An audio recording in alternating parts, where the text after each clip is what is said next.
Hello everyone, we have one more story left in our Valentine Treasury book tonight. This one is called The Berenstain Bears Bedtime Blessings. It says over here, "In peace I will lie down and sleep, for you alone, Lord, make me dwell in safety." Psalm 4:8. That's a wonderful Bible verse to say before bedtime, and you could even write it out and put it by your bed. Let's read it one more time. "In peace I will lie down and sleep, for you alone, Lord, make me dwell in safety." Psalm 4:8. It was evening in the Bear family's treehouse. In fact, it was getting late. The sun had gone down long ago, and the western sky was a deep, glowing blue.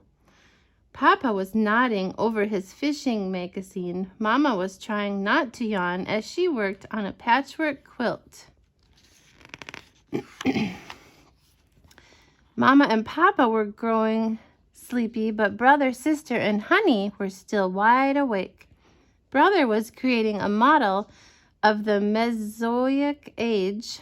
There were trees and rocks and lots of dinosaurs. "Roar, roar," said Brother as he battled a Tyrannosaurus Rex against a Triceratops. They're all playing with their toys before she's bed. Playing Tea Party, and she's playing Blocks. Baby sister is playing blocks.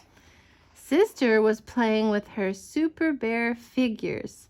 She decided it would be nice if they all had a tea party. "Would you like another muffin, Mr. Spider Bear?" she asked politely.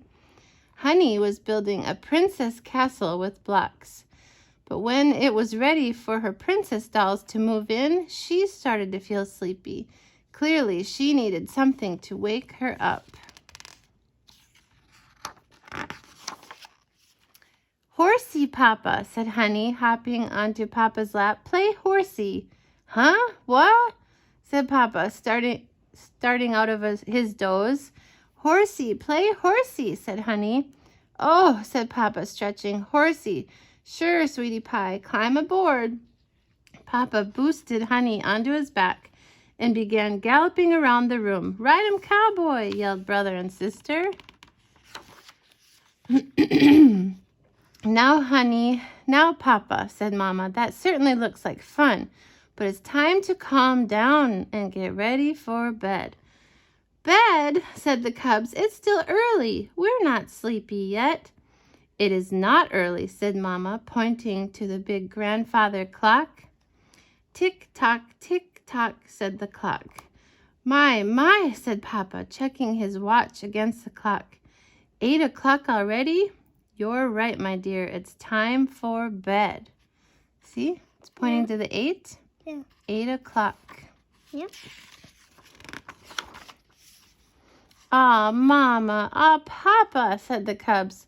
"That's enough of your awing," said Papa. "Come along up the stairs with you." With Honey still on his back, he led the way.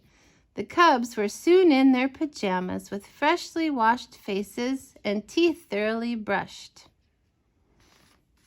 Look, she can do it herself. Yeah, she's cute. Yeah, she's adorable. Story time, said the cubs, pulling the big storybook Bible down from the shelf. They led Papa to his easy chair and climbed onto his lap. "What story would you like tonight?" asked Papa, opening the Bible. "One with lots of battles and fighting," said Brother, "like David and Goliath, or Samson and the Philistines." There's David and there's Samson. Yep. "How about you, Honey?" asked Papa.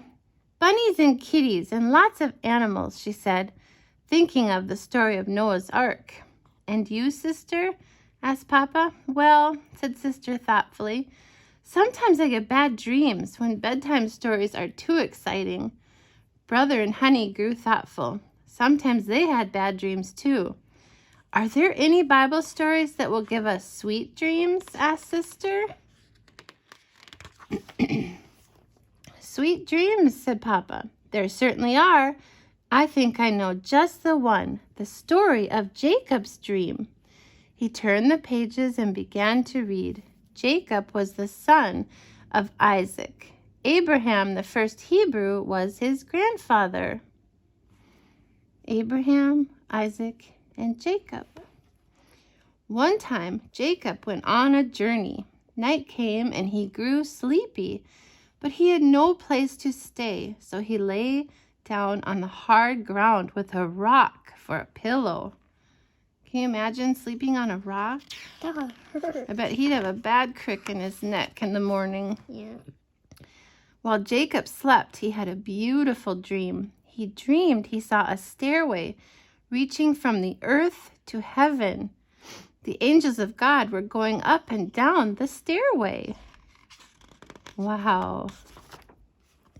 At the top of the stairway stood God. He said, I am the God of your fathers. I will give your children the land where you lie. They will create a great people who will bless the whole world. I will watch over you wherever you go. I will never leave you. When Jacob woke up, he knew he was in a blessed place, and he promised to serve God all of his life. Papa closed the Bible and kissed brother, sister, and Honey goodnight. Mama gently lifted a sleepy Honey into her arms. Remember, she said, God and his angels will always watch over you, just as they watched over Jacob. That was a sweet dream story, said Sister, snuggling down and thinking of all those angels. Good night, Papa. Good night, Papa, said Brother. Sweet dreams, Papa said. God bless you. And he turned out the light. They're going to have good dreams tonight. Yeah. And we only have one left in this book. I'll miss reading this book. This was such a neat book. This last one is called The Shepherd Creates. I see the moon and stars which you created. Psalm 8:3. God made the sun and moon, the silly, snoopy, smart raccoon, the star-filled skies, the mountaintop, the ocean's blue, the frogs that hop, the puppy dogs to love and cuddle, drops of rain that splash and puddle. The shepherd made us all with care. We see his glory everywhere. Dear God, thank you for showing your love in everything you've made. See them looking up at the stars? Yeah, it's beautiful. It has a Remember when we sunset. looked at the stars last night? Yeah, it has a sunset. It's beautiful. Yeah. Good night.